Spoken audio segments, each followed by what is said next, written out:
वो सुनी थी कि जो एक जहाज जा रहा था, उस जहाज के सामने एक और जहाज आया और वो उसको लूटने की कोशिश कर रहा था। तो वो अपने आप को बचाने के लिए उसके जो उसका कैप्टन था, उसने एक बोतल में एक कागज में चिट्ठी लिखी कि हम इस दिशा में जा रहे हैं, जो कोई भी अगर हमारे पीछे आएगा तो हमें बचाएं।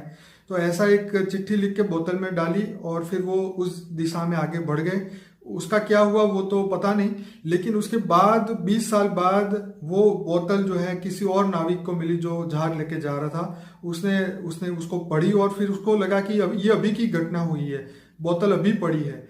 तो वो उसी दिशा में गया और ऐसी सेम घटना हुई, मतलब वहां पे कोई लूट रहा था किसी और जहाज को और उसको बचा लिया गया।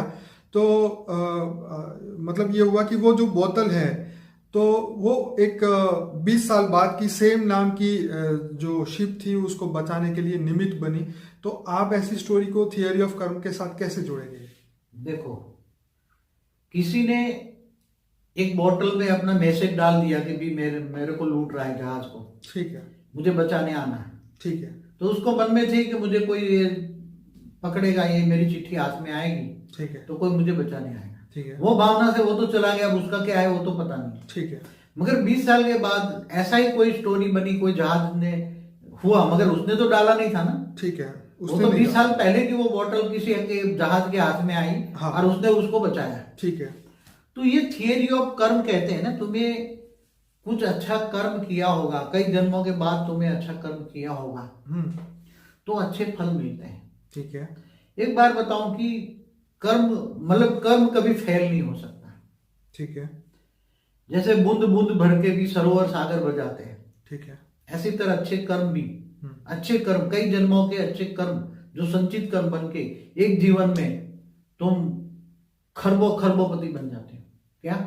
हाँ, लॉटरी लग जाती ना लोगों की। हाँ, तो नहीं, वेटर को मगर लग मैं जाती आज है कभी। पूछता हूँ कि मुझे किसी ने एक प्रश्न पूछा था हाँ।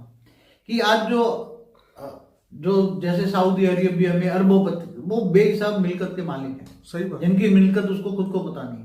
ठीक है। सऊदी अरेबिया जो हाँ, मुसलमान बहुत है, हैं, बहुत है, बहुत है। मुसलमान राजा हुए, ये हुए राजा है, तो उनसे कौन से कर्म किए होंगे कि इनको इतनी धन दौलत मिली। आज भी चलो कोई इंडियन कंपनी का मालिक है, 5 लाख करोड़ का मालिक है, 10 लाख करोड़ का मालिक है, तो इतना कहां से पैसा उसको मिला? तो मैंने बोला कि अनेकों जन्म से अच्छे कर्म का जो संचित कर्म जो होता है वो बूंद बूंद करके जमा होता है उसके कारण शरीर में।